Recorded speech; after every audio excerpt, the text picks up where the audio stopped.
Does everybody know what time it is? Home and podcast time. That's right. A company that is somewhat similar to Binford Tools, but not quite Binford Tools, is proud to present a home improvement podcast. How you doing, Jordan? I'm doing well. I feel rested after our well-earned break. You know, we did 2 episodes, and then we had to take 2 weeks off or 3 weeks off or something. Yeah. I mean, the time we spent on those first 2 episodes, it just sort of felt like we had earned just a couple of weeks off, just sort of recharge the batteries, sort of maybe reinvigorate, relight, refuel our love for the show. But you know, people definitely reached out to us and they said, "Where's the podcast? When's Home and Podcast coming back? What's going on?" People were concerned. Did you get any of that? No. Yeah, no, me neither. But it would have been nice. Yeah, it would have been great. What did you do with your time off? Well, the first week, you know, you were in Washington D.C., and then last week I was working at a creative writing camp, and try as hard as I might, I could not get any of the kids to write any home improvement fanfic. You know, I pushed it, but they just were not interested in sort of doing a sort of an alternate universe, you know, where Al is in charge and Wilson's face can be seen. Yeah. How was DC? It was good. You know, saw all the monuments and went to a few museums. I think maybe the strangest part of the trip was we drove from Florida, so it was like a 13-hour drive, and we got to, I think it was South Carolina, and I don't know if I've ever seen this on any other road trips that I've been on. There was just billboard after billboard after billboard for canned vegetables with really weird taglines. Like, there was a can of corn and it said, "Sometimes it's good to be corny," and there was one that was just like yams in all caps, and that's all it said on the billboard. So that was perhaps the strangest thing that I experienced on our trip. Is this a subtle way of you trying to get those vegetable companies to sponsor us? Because we are still in desperate need of sponsors, whether it be Big Vegetable or not. We would so definitely appreciate Bird's that. Eye, I'm talking to you. The Green Giant, whatever they are. Yeah. These are really targeted toward you guys. Yeah, I mean, other podcasts, you know, they get like Loot Crate or Warby Parker. We get the Jolly Green Giant, but you got to start somewhere. So this week we are looking at a horker of an episode, Offsides. Offsides debuted on October 1st, 1991. It was written by Marley Sims, and I have a brief user summary that I'm going to read here. So, and this was written by our dear friend of the show, Tony Topola of Finland. Tim and the boys are watching football on TV when Jill reminds him that they have a dinner reservation at Chez Pierre because it was supposed to be their romantic night out. Tim has to give up football, but sneaks a portable radio with an earpiece underneath his clothes into the restaurant in order to listen to the match. The boys get a peculiar new babysitter, Sir Larry Houdini. So that is the storyline from Tony Topola. What do you think of that? Is that accurate? You on board with what Tony Topola posits is the storyline of the episode? I mean, he's obviously watched the episode a time or two. I'd be interested to know if he watches it in English or if there's like a weird Finnish subtitle version. Yeah, I noticed. I like he calls the football game a match. Well, yeah, goes without saying. That's a soccer thing over there in Europe. So definitely. So yes, we will. I guess now go ahead and get into the episode.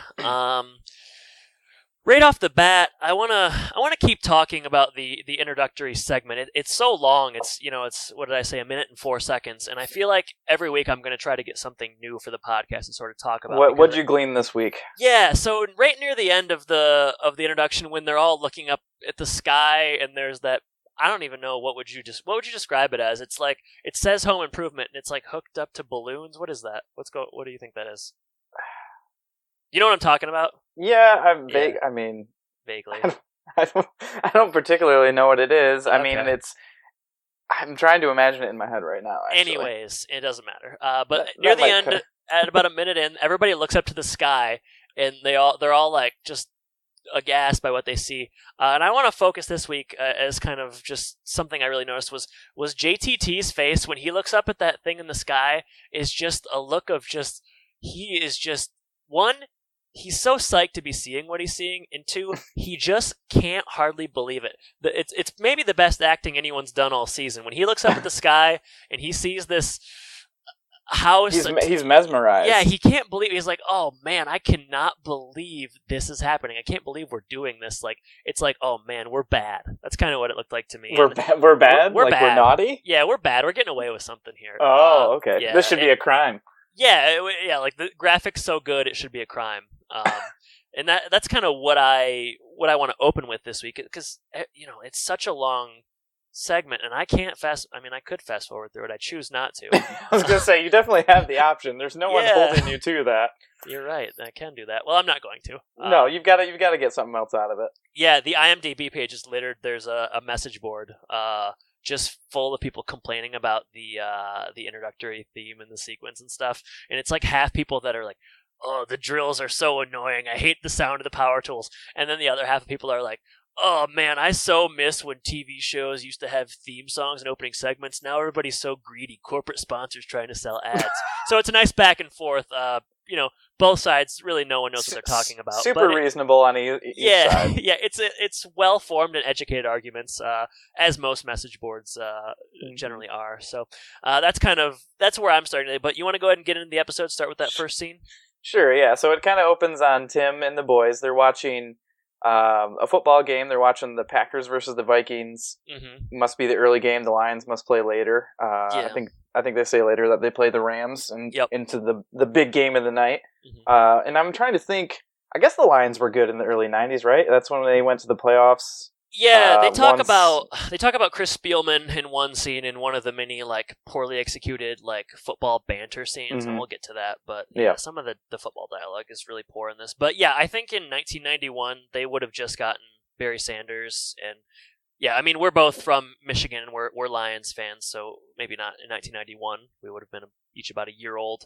But I think the Lions of this time would have been competitive at the very least. As far as the Rams, I know they mentioned Rodney Peete as well from, he was on the Best Damn Sports Show period. He was their quarterback for a little while. As far as the Rams, I don't know, but when they mentioned Packers-Vikes in that opening scene, I thought like, well, there's no way Tim would be interested in that at all, but they do kind of make up for it later on when they talk about the big game being the Rams-Lions. So yeah, they're in there, they're watching, and he's got the boys around. It's kind of a father-son bonding moment. He's got brewskis for dad, root brewskis for the kids, which was generally how the first scene went. A lot of those kind of wordplay. Tim tries to open a bag of chips. It explodes. Gets everywhere. Yeah, Jill, and Jill's doing what she always does at this time, right? She's just doing laundry. Yeah, poor Jill. Yeah. She's just relegated to the roles of laundry for the rest of her life. Yeah, the boys are all having fun, and Jill is just kind of taking care of either laundry or like dishes. She's generally in that area of the house. She's definitely confined to the kitchen. Tim spills the chips. Let's get the woman outside at least, And we will at the end, as if you'll recall. Ooh. Yeah, teaser. Yeah, teaser. Gotta stay with us if you want to know what happens in the end. Tim spills the chips. He makes the kids clean it up, which really struck me as being kind of cruel. Like, he spilled the chips, and he's recruiting the kids to help pick them up. That just like, you pick them up, Tim. Like, the kids and everything. If you have kids, what else are you gonna have them do? I don't agree with that. No, I think you don't. No, that's not where you stand on kids. No, I think this is our first big disagreement here in the podcast. Oh yeah, this is huge. One of I think that Tim made the mess. He should clean it up himself. Kids didn't have anything to do with it. Maybe. Brad threw him the bag of chips. He really pretty much egged him on. He's at least an accomplice. Brad's acting in these early episodes has been suspect? Subpar, I would say. But we'll get to that. So, go ahead and resume if you want. Oh, yeah. So Jill, at this point, reminds Tim of their dinner plans, which is a fancy dinner at a French-sounding restaurant, Chez Paris, I think, something like that. I don't know. See, I was gonna, this is just... Where do you think it is? What kind of cuisine do you think this is? I was pronouncing it Chez Pierre. Ooh, you know what? That could be it. And also, I haven't watched this episode in a couple weeks, so good to admit that early on. Yeah, and I just watched it. I believe it's Chez Pierre, one of the many French fancy restaurants they have in suburban Detroit. Everywhere, I would imagine. Just littered. Every corner has one. So, as you can imagine, Tim is a little bit worried about missing the big game. The Lions play later on, and that's what he had pegged for his day. And on top of that, besides not listening to her at all about dinner and remembering that tonight was the big night for that, he forgets to book the babysitter. And so that causes a bit of conundrum. And who's going to watch the kids while they're out to dinner? Yeah, it's a problem. Tim dropped the ball. In what they end up settling on is there's well, I guess they come downstairs first, and there's talk about a babysitter, and it's sort of Jill's kind of being cagey. They both look good. I wrote this down. Tim looks quite good. Jill looks very pretty. They're dressed up. It's going to be a big night out. And then a man shows up, a certain Sir Larry, who, in my opinion, we haven't. I guess the positive thing about this episode is it's like the first episode where there's been any guest stars, and I thought both the guest stars in this episode were quite strong. They definitely added to it. I was getting kind of sick of just seeing the core five, but they've hired I would say amateur. He would that's not supposed to be the case. Yeah, he might hired fight a you with local that. magician who They've hired a local magician who performs at children's birthday parties to come. He believes it's going to be for a child's birthday party, so Jill kind of duped him. He comes in and he's British and he's elderly and he speaks sort of like an aristocrat and he acts like I've performed for kings, dukes, queens, cranky duke, he says, and it gets he says basically his name is Sir Larry Houdini, so he's been knighted. Yes, indeed. But long story short, Jill gives him $50, which was enough. He's quickly swayed, and he is quickly swayed to babysit the boys for the night. And what I want to do when we have guest stars, and we haven't had any from at this point, but talk a little bit about this specific actor. His name's Eric Christmas. He passed away in 2000 at the age of 84. He was born in London. Very accomplished, 128 credits. He was in Harold and Maude, Mouse Hunt. He played the judge in Air Bud, and throughout the 90s, he kind of ran the sitcom circuit. Ally McBeal, ER, Coach, Seinfeld, Mad About You, Walker, Texas Ranger, one of your favorites, Roseanne, The X-Files, LA Law. So he was a very prolific, very busy actor, and I think it wouldn't surprise me at the end if he was one of the few positive things about this episode. I thought this Eric Christmas, Sir Larry Houdini was just a really good, nice addition to the episode.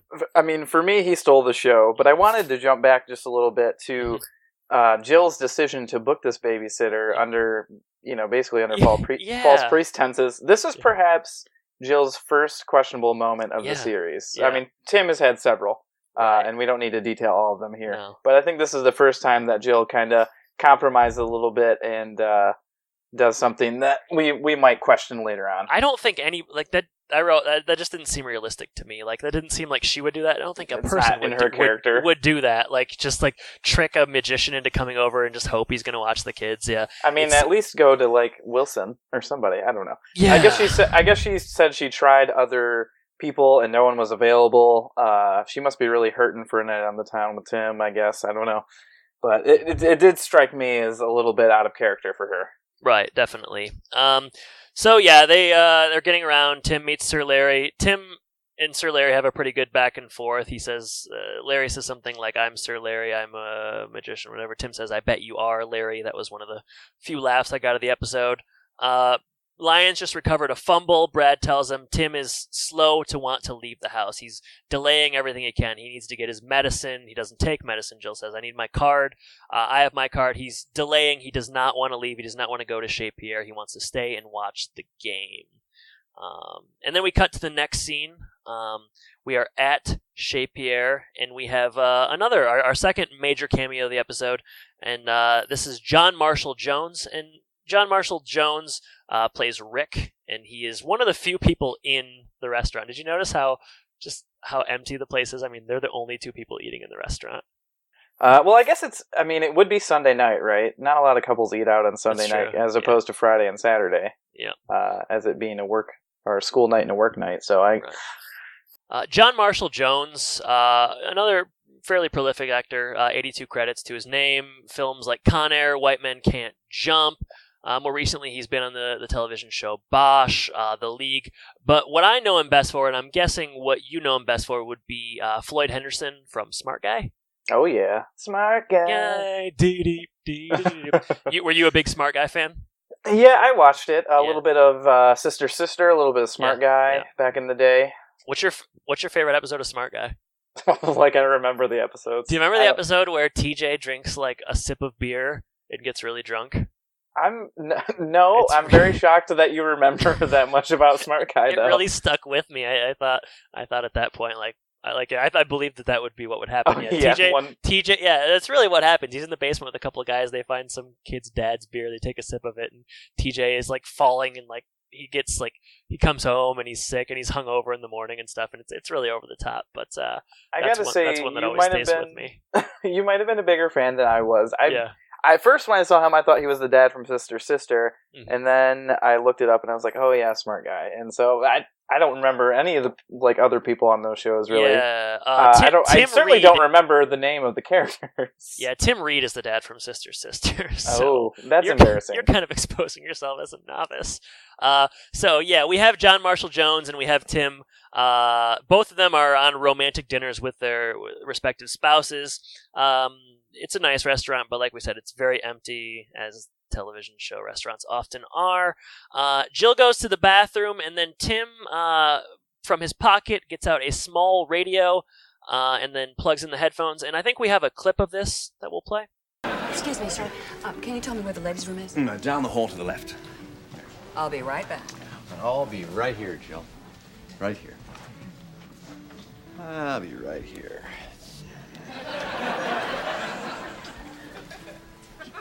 Could you give me a hand with this thing? Is that a radio? Yeah. You got the game on? Got the game on. I want to get that second quarter before she gets back from the bathroom. Oh, man, this is absolutely brilliant. Thanks, buddy. So what's happening? Hold on a minute. Here we go. Yes! What? Yes! What? I don't know, some kind of interception. They're inside the 6, first and goal. Right. What's the score? Hold on. Riley's in motion. Uh-huh. Roddy Pete's back. He's back. She's back. Jill's back. Hi, Jill. Did you miss me? Sure, I miss you. So we see that Tim has snuck in an old radio with headphones that he cleverly just puts in one ear as Jill comes back, and he's kind of covering up like he's, leaning to one side on the table on his elbow. He's got a crick in his neck. He's got a crick in his neck. He's trying to disguise it anyway. And Jill quickly wises up and realizes something's amiss here. Yeah. Did you, and I know I'm talking a lot about other shows. Maybe that's because this episode is just so.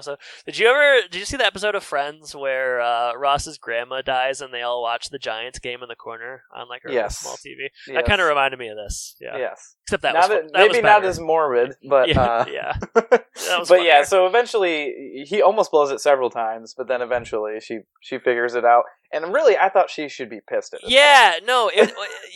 Like.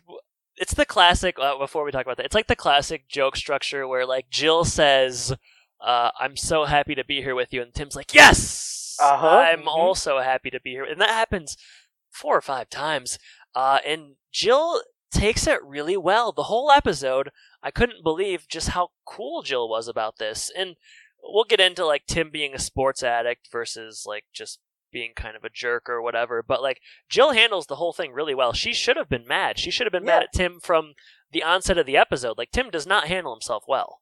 I mean, she was so desperate to the point that she like lied to this magician to get him there so she could go on this date. But when Tim does what he always does on the date and just kind of neglects her feelings, she just turns up the volume as like a kind of funny moment in the show, but she's not yelling, she's not raising her voice. And I don't know if that's because she's in public or what the deal with that is. Yeah, it's definitely a different Jill than what we saw last week, where she's just like trying to bust chops. She's much more grounded and just understanding. I think that the Tim Jill dynamic in this episode does work better, and we'll talk about that at the end. But yeah, so following the radio and Tim getting busted, There's they transition back to the house with Sir Larry, and did you notice like the weird checkerboard transition that they use? It looked like something. They have a lot of those kind of transitions that I didn't really pick up in the first couple episodes, but they do everything that you would see on PowerPoint back in like the 90s. So they got the checker, they have like the dissolve, they have like the swipes from the left and the right. So that's nice. Okay. So we cut back to the house, and Sir Larry is getting ready to perform some kind of a trick involving a trunk, and I think we'll play a clip of this. He can explain it better than perhaps I could. Now then, my lad, will you kindly assist me into the trunk? Thank you. Now, you will close the trunk and lock it. When I give the command, you will set the timer at 10 seconds, and when the timer goes off, I shall appear at the front door. I don't know. 10 seconds isn't very long. To you, but to Sir Larry, 10 seconds is an eternity. Now, boys, prepare to be astonished. Close the lid.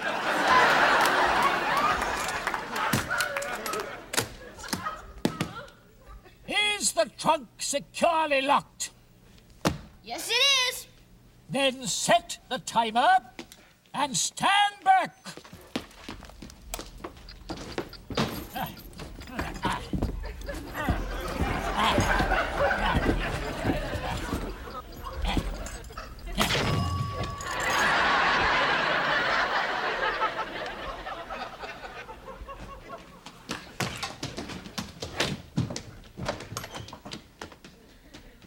Sir Larry! Boys! Reset the timer! So in that clip there, you can see that he's in his babysitting duties. He's decided to do what he does best and pull off a little magic trick. At this point, he's going to try to escape a trunk after they lock him in there. And there's kind of, what does he say? Does he say count to 10 and then? Yeah, count to 10 and then I will appear at the front door. At the front door, yep. And they're like, "No, you won't, Sir Larry." The kids are, these Taylor boys are smart. Smart, yeah. They're not falling for it. Quick aside, Jordan, you know any magic tricks? No, not really. I remember when I was doing the Disney College program, one of my friends had a magic deck that he used to use with customers in line, but I never learned any of those tricks really. So where people are impressed by magic. From what he told me, he had varied results. Some people were very impressed, and other people were just like, "Get out of my face." Oh, so, maybe. I don't know what that was about. Okay, well, you're waiting in line for Mickey Mouse or something. Something you're probably not real excited. But yeah, I don't know any tricks either. But which makes me all the more impressed by Sir Larry and kind of what he aspired for here. So the 10 seconds pass. There is a sort of an explosion, if we would call it that. It sort of just looked like someone lit like a small like sheet of paper and then just kind of fanned it. It's just really not a good explosion, even for the inside of a house. And the boys checked the front door, and shockingly, Sir Larry was not able to complete the trick. And they hear him talking from the box, and he's in trouble. He's locked in the box, and he can't get out. I thinking about this. So Sir Larry obviously tried to do that trick, thinking that he could pull it off. Yeah. And how could he have pulled that off? In general. This is even, do you believe in magic? I'm going to say no. Yeah, me neither. But, I mean, was he just hoping... I don't know. I just can't imagine how he was thinking. Was he going to cut a hole in the floor? Yeah, and then... Under what, circumstances was that ever going to work? What are the possibilities?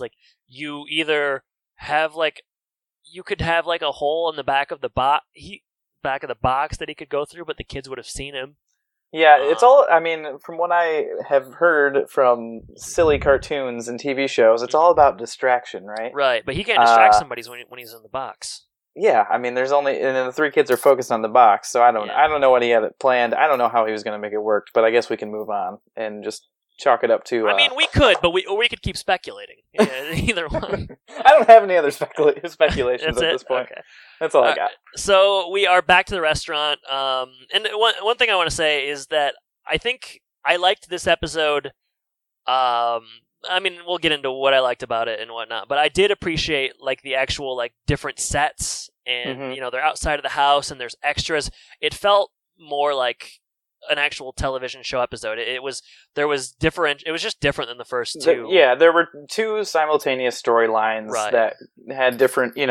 They kept us going back and forth between them, so they kept us on maybe a little bit of a cliffhanger as they switched back to what was going to happen next. So it did give a little bit more variety than what we had seen in the first couple episodes. Right, Mark breaking a torque wrench and us just kind of waiting to figure out what was going to happen with that. Yeah, how would Tim react or whatever. Right, yeah.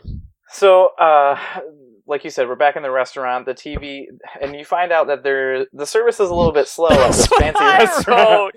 That's the most absurd thing I've ever heard. Somebody at the restaurant's like, the chefs are taking it's slow service tonight because they have a TV back there. Like, no, get rid of the TV. That would never do your happen. Job. Yeah, people would be fired immediately. Yeah. I can't imagine at a what we are to understand as an upscale restaurant where they're dressed up and whatnot. Yeah. I just can't. That just was outrageous. But, that was terrible. Yeah. But so the dad from Smart Guy follows. He just can't take it anymore. Jordan, let's call him Rick because Rick. Yeah, show the man some respect. Show him some respect.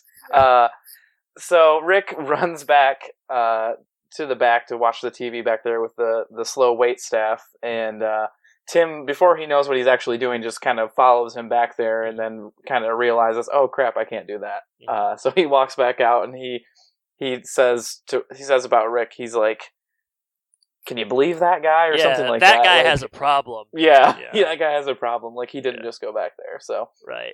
And then before that, they talk about Chris Spielman and.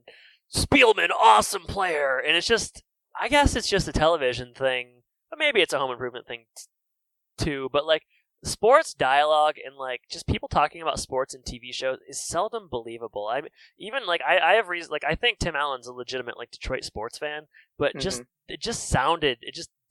buy it. Did you? Well, and you would think that Rick is a legitimate sports fan if he like is so obsessed that he would have to run back there and they have these very superficial conversations that you might have with, a friend who pretends that he watches the game and doesn't actually watch the game and has nothing to actually say. So, I would agree. So. Yeah, it was not great. So again, Tim comes back out. Jill's sitting there. Jill continues to be really understanding. She's talking to Tim. They eventually get into a conversation about like finding common ground, doing more things together. Regular, presumable couples things, or at least a couple that has been together a long time. Jill wants to do ballroom dancing, but Tim is just very much concerned about what he's overhearing from the kitchen and the cheering. And that goes on.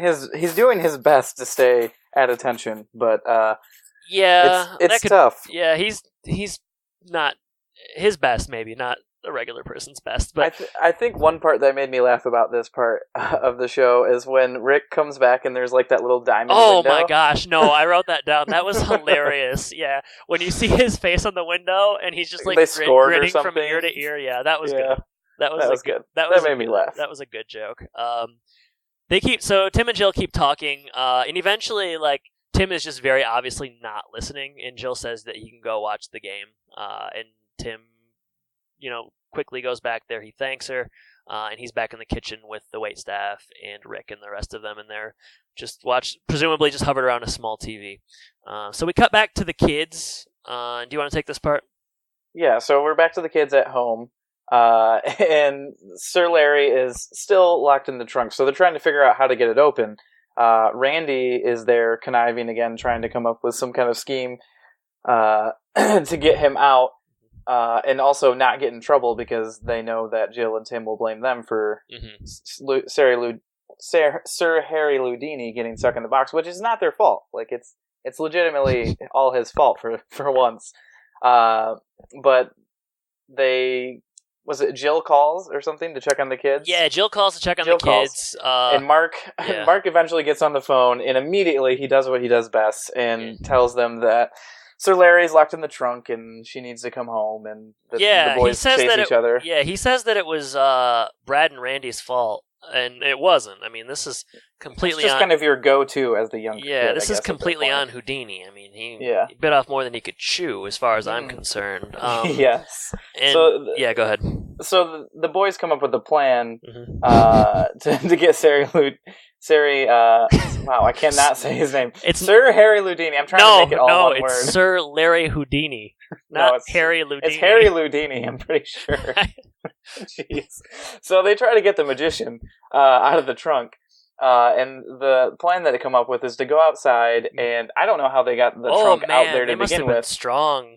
So strong. I don't know if they got wheels and put them on wheels, but they decided to try to take a rope and pull it up, pull the trunk up, and then drop it from a height so that hopefully it would just pop open, I guess. But right before they're able to put this plan into action, Tim and Jill get home, and Randy and Brad run off while Mark does, again, what he loves to do and tells his parents where the other two boys are hiding. Yeah, and they look at the trunk, and Tim informs everyone that they're in trouble because those are American butt hinges, and the audience laughs, and you know what, so did I, because nothing better than a butt joke. Harry Houdini, gosh, now you got me doing it. Gotcha. Larry Houdini informs them that his son, who is a magician, has a key, and they can call him, and he will unlock it. So that is. I like that they keep that in the business, like the family business. Yeah, what was his name? Do you know? I don't remember. It might have been Zero or something. Zero. We'll have to. Well, we could look, or we could just move forward. So yeah, he is on his way, and then we get our first first and only Wilson appearance of the episode.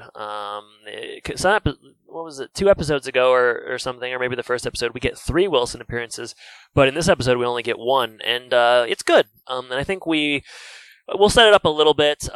Tim's kind of explaining the situation. He thinks that he might be addicted to football, which is a silly thing to say, but he tells Wilson about their night out and how Tim feels like he ruined it because he wasn't listening, and he just feels bad about the whole thing. And then Wilson comes in with his usual sage advice, and we'll play a clip of that. Yeah, but before we do, like, he does say he does feel bad, but then he immediately justifies himself, saying that she doesn't really understand, like, his passions or something like that. Yeah, that's true. It's Tim is. He saves at the end of the episode. He ends up like kind of saving himself, but he's kind of he's sort of a jerk in this one. I think like he's just not. He feels bad, but also you're right. Like he also kind of chalks it up to like men like football and women like dancing, and I guess there's not a whole heck of a lot we can do about it. But Wilson does eventually give him some advice from Aristotle, and it's good. It's good stuff. Yeah. So here we'll play that. What did you do this time, Tim? We went out tonight to have a night just by ourselves, real romantic, that kind of stuff, and I spoiled it because of a football game. We won. I don't know what it is about football and me. I'm obsessed, I think. Well, why do you think that is, Tim? I think it's because I love it, Wilson. I love the surprise and the strategy and the strength and the big guys and the logos and the colorful helmets, the shine and the pads and the mouth guards and the cleats and the hit and the impact, the swear and the sweat and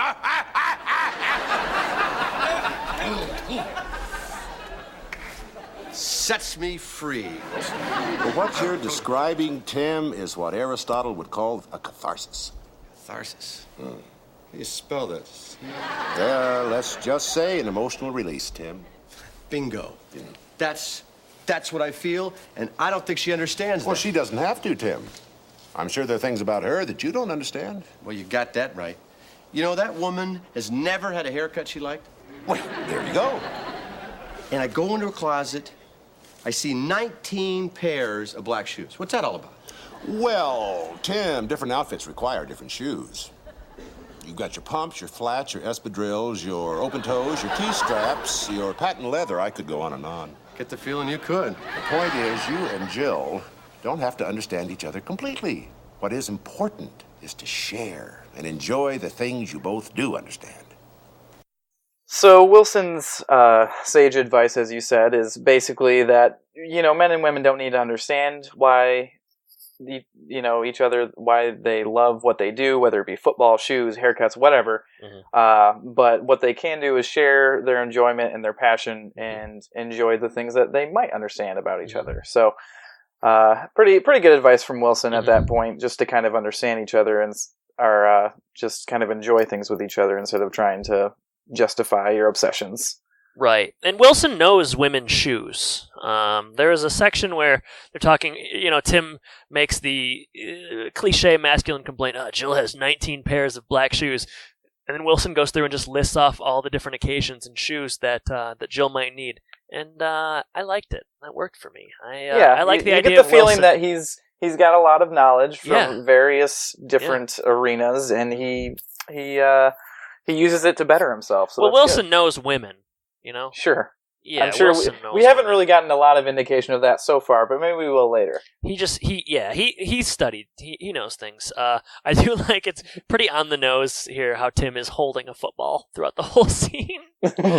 Just to really reinforce his obsession. If you didn't get it by him running into the restaurant back room or anything. So Jill comes back out. Tim is sitting there. He's just spoken to Wilson. And they come to a compromise. Tim says that he won't watch football all day, and she says, "What about Thanksgiving?" And he says, "Maybe I just won't watch the pregame shows. Laughs are to be had." He ends up saying that he's not going to be so stupid. And it's a nice moment. I think. What'd you think of their final scene? How'd you feel about that? I mean, it was very typical of the way that Tim apologizes. He kind of. He realizes what he did. He has a sincere apology, but then he kind of sprinkles in some humor to really diffuse the mood and everything. And then, luckily for him, Wilson's still out there listening to all of this, and he just starts playing some romantic music so they can start dancing. Yeah. Tim mentions, what if we did it now? The moon's out, and we're all alone.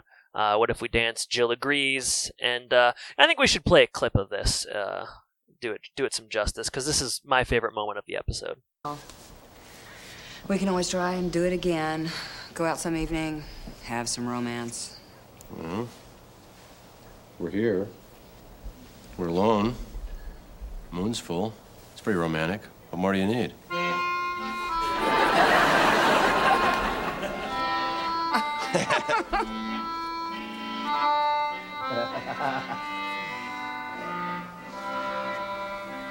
Hey! No! I'll be loving you always with the love that's true always. When the things you planned need a helping hand, I will understand always, always. So when Wilson plays that accordion, I felt things. I felt things that I didn't know that Home Improvement could necessarily make me feel. I just thought it was a really nice moment. You have the two of them dancing in the moonlight. Wilson is playing the accordion. The camera sort of zooms up. We're getting a nice overhead shot. You can see both sides of the fence. I thought it was maybe one of my favorite scenes that we've viewed thus far in the 3 episodes. I just thought it was really nice and kind of just a nice bookend to the episode. Unfortunately, not the actual bookend. We do cut again, but it was a nice moment for me. I felt like it worked definitely. Definitely don't marginalize the magician's role in that scene as well, because he obviously is a trained singer and has some pipes on him. So he adds a little nice laugh. Yep, that was a good laugh as well. Mm-hmm. So we cut again to the only Al appearance of the episode, and I'm telling you, I just can't believe how little the Al Borland Richard Karn character is getting screen time in these early episodes. I mean, he's really relegated to, almost nothing. Yeah, nothing. I mean, very little. And this scene was pointless, I would say. Like, at what point what purpose did this serve? Yeah, I mean, Tim goes on a monologue. What is he talking again about how women and men need to share the burden or something? Yeah, it's loosely related, but... Yeah, loosely related, and at the same time, Al is obviously carrying a very heavy sink and needs help, needs someone to share the burden, and eventually Tim picks up on that, and for Al's troubles, he drops the sink on Tim's hands to really teach him a lesson. So yeah, it's not funny at all. No. And then so that pointless scene, and then we cut back again to what we saw before: the accordion playing, Sir Larry Houdini singing, and Jill and Tim dancing, and that is the final scene of the episode. I did at the very least appreciate like them trying to go out on something that was like earnest instead of like going out on like stupid cheap laughs, which is what we've seen thus far. Like everything we've seen up until this point is like Tim like banging up against a window shirtless, or like in the last episode, I don't know if it's the Tim trying to teach Al an important lesson. It's just it was nice to see them do something that was like or the polka music on the that's what lawnmower. it was, that one. Yeah. So I mean, they did kind of ruin it a little bit by just throwing in that middle Tool Time scene, but they kind of recaptured it at the end there. So that was nice. I would agree. Yep. Okay, and that was the episode. That was it. That was it. So let's talk about our highs and our lows for episode 3. You want to go ahead and start? Sure. So my low we just talked about. I said still not enough Al. I think a lot more of the scenes that I remember from a kid watching the show are Tool Time scenes. So I said also not enough Tool Time because those are the things that I remember. So hopefully we'll get some of those soon. I talked about this earlier when that guy popped up in the restaurant back window after that football play that made me laugh. And really, I think the gem of the episode is the guest star, Eric Christmas, Sir Larry Houdini. He... Several times he made me laugh. He just the way he talked, the pompous, the pompous attitude and everything, and him getting stuck in a trunk and all that kind of stuff. So he was good. He had some good lines. Yeah, I dislikes for me again. I touched lack of Tool Time in general. Just not a. It's mostly just Tim, the father. As of now, we're not getting much of actual Tim being the Tool Man or the Tool Man persona, and that is something that I definitely liked. Later on, I think, what else did I dislike? I think the general, I'm growing weary already of sort of just the formulaic structure, but I think that's just going to be something I have to get past because I'm thinking that's what it's going to be like for the next 200 episodes. Just wait till they do Tool Time out on location. That'll really throw things. Yeah, I'm looking forward to it because as of right now, I mean, it's very much like Tim and Jill fight. Because Tim does something stupid. How does Tim fix it? Yeah, how does Tim fix it? Tim talks about it in Tool Time. Tim talks to Wilson. Tim talks to Jill. End of episode. So I mean, I guess I'm a little burned out on that. But there's more good in this one. I like Larry Houdini. I like Rick. I appreciated the sort of the more variety in sets. The guest actors coming in and sort of bringing together the two plot lines. I did, and like I've said, I really did like that final scene with the accordion and them dancing. I thought that was really nice. And I actually, despite the fact that Tim's kind of problematic in this episode as far as just being like a cliche man and like addicted to football, and I don't understand my wife. Why doesn't my wife understand football?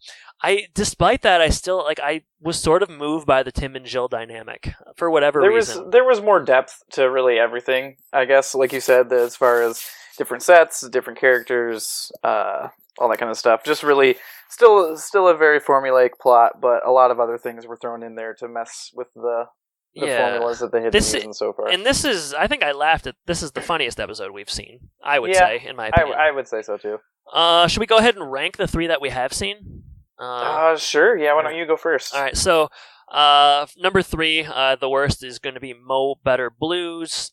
Oh yeah. I'm going to go ahead and put Offsides at number 2, despite the fact that I've said that, it's funnier. I think that I like this one, but there's still... The Wilson stuff is sort of... there's just not enough Wilson, definitely not enough Al, and I like parts of this, but also parts of this episode are very much like just sort of cliche and sitcom-y.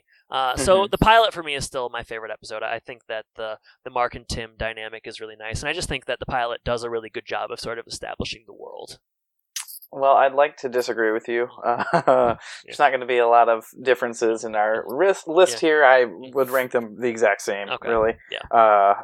I kind of for the same reasons as far as the Mark and Tim stuff still sticks out to me. Like, that's the most memorable stuff. And that's the only episode so far that I've remembered out of the first three. Right. From watching it in previous experiences, so. Cool. All right. So, want to go ahead and talk about some user reviews? User review. All right, so we've got our usual suspects here reviewing the episode, and I'm just hoping that they'll just continue to do so, and we'll be able to sort of just continue to get their opinions moving forward. So this first one is from Callan Voss, February 14th. Isn't that Valentine's Day? Perfect time to be writing home improvement reviews. So this one's called Tim May Need to Enter, in quotes, Sports Rehab. So I want to skip down here. Most guys, myself included, happen to be major sports addicts. I felt this made for some great gags on this episode that rang true. You never come in between a man and his sports unless you're a woman. For the most part, women always win when it comes to this stuff. Sooner or later, the guilt kicks in.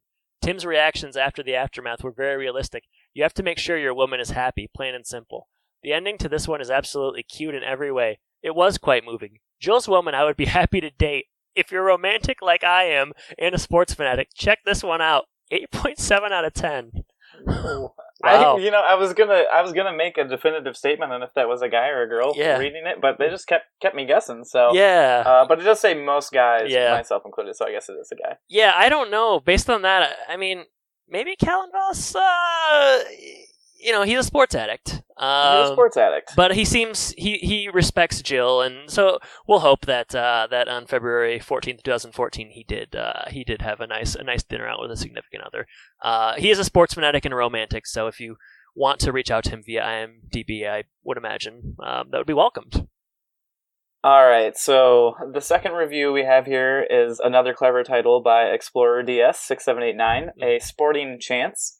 And this one was written in December, so no Valentine's Day review here. But basically, it's a longer post. They kind of detail everything. So if you really didn't get enough of what we are putting out here on the podcast, you have a very detailed write-up here. But they give a little bit of details about what happens in the episode. But of course, oh boy, it's so long I don't know where to pick. Hold on. So I'll just start with the start. It says, Tim's a big sports fan, and he's instilled his love of games upon his boys as they sit in front of a TV and watch the big football game. Every brand of a salty snack at their disposal. It's a rather poetic review so far. Yeah, it's nice. But of course, his parade is a parade that's about to be rained on. Because Jill has reminded him that they are going out to dinner tonight at, and they say, Chez Pierre. Okay. So I think that's more of what you said before. Yeah. Ain't that always the way? Oh. Yeah. So it sounds like Explorer DS has had similar experiences as Jill, which is unfortunate. Yeah. Have you ever had that experience? Being the one who wants to watch a sporting event, or on the other way around? Either way. I can't say that I have. Luckily, DVR has saved me a time or two as far as sports things. I don't know. I don't know that this would we didn't talk about this, but I don't think that this would really be a problem anymore because you would just check your phone every couple of minutes. You would check your phone and get a score update, so it probably wouldn't be as much of a thing. I mean, definitely a significant other would still have the right to be upset if you're checking your phone every 5 seconds for an update, but it would be significantly less. Obvious, I guess, but this is it's very much like a 90s problem. It's very much a 90s sorry, problem. resume they're not streaming things. Yeah. So they're talking about finding a babysitter. They say, what about Wilson? Isn't he always home? Well, get this. Jill was so desperate for a babysitter that she lied to a magician, saying that they were throwing a birthday party just to get him to come over. So Explorer DS obviously does not approve of Jill, just like we don't. Well, I don't know. Yeah, I don't either. Good question, Explorer DS. Why couldn't Wilson babysit the kids? I guess they wanted to have that magician come in. I'm glad he did. Yeah. Plot device. Definitely. So, at the end, I think they're pretty happy about the laughs that are had in this episode. They say the review of Sir Larry. Also, the babysitter Sir Larry was Larry us. Oh, did you get what they did there? Yeah, you can't write that stuff unless you're DS Explorer. Well, yeah, you can pull it off with you then. But so at the end, Offsides comes recommend to all of you sports nuts and hopeless romantics like Adam. Yeah, just like I don't. They didn't put like Adam. Oh, they did not. It's a bummer. No. So our final review comes from Sean Labe 1. It's entitled "Third Episode's a Charm." Offsides is the third episode of Home Improvement. It is the best episode of the first 3 episodes, plain and simple. We disagree. You could tell that the actors were really getting into a groove after 3 episodes, and overall, I think you'll agree that this is the best episode of the first 3. A little repetitive. Mm-hmm. After an amazing pilot episode and a not as good as the pilot, but still great second episode, Offsides defeats both of the first 2 episodes easily. Tim trying to listen to the game on the radio at dinner without Jill finding out is indescribably hilarious, and the subplot of the magician babysitting the kids was also hysterical. This episode is definitely better than the first 2 episodes, and I think after watching all 3, you'll agree. 10 out of 10. So, I feel like every review we've read from this person has talked about the actors getting into a groove. I think that's something they're really noticing, and I guess I'm noticing it too. Yeah. Sure, they're in a groove. So that is the episode 3, Offsides of Home Improvement. Just a reminder, if you want to reach out to us with any thoughts, questions, comments, we'd be happy to hear them. We're available on Twitter at Home and Podcast. We have a Facebook page, Home and Podcast there as well. homeandpodcast.wordpress.com is our blog. And go ahead and leave us a review on iTunes. We'd love to hear your feedback there, and that's the best way for other people to hear about our show. So if you like it, definitely go ahead and leave a review. Yeah, and in terms of the Twitter, I've been doing some really good stuff on there. Today I went through and searched Tim the Toolman Taylor, and I just retweeted a bunch of people's vague comments about Tim the Toolman Taylor. Every once in a while I'll do polls. So there's a lot of good stuff happening on the Twitter, and we want to have the word spread as much as we can. So yeah, please go ahead and do that. Next week we're going to be reviewing an episode called Satellite on a Hot Tim's Roof. So, I don't know about you, Jordan, but I'm looking forward to that one. Yeah, it's a mystery right there. Yeah. So, I'm excited as well. Yeah, so I want to close with a question posed to you, Jordan. As of now, which of the 3 boys would you say you're most identifying with? Whew. Boy, I certainly can see myself in each of them in certain ways. That wasn't the question. I'm just vamping, okay? Boy,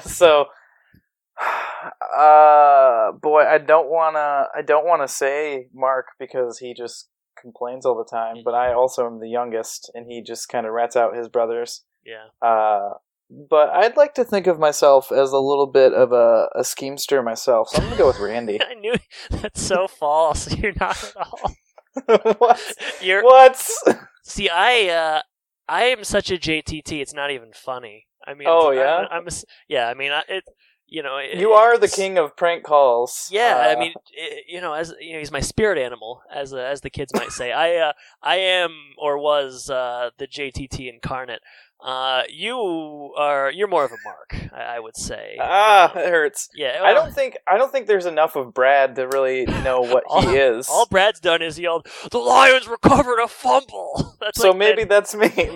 I'm a big sports fan. Your dad is an official, so he is. Yeah. He is. I was going to talk about that earlier. I was going to talk about dads in football, but I suppose we missed that chance. Well, I have a feeling this is not going to be the only football-related episode we get here on Home and Podcast. But, I guess until next time, Jordan, thanks for joining me. Thanks, everyone, for listening, and we'll see you next time. Adios. Need a helping hand. I will understand. Always, always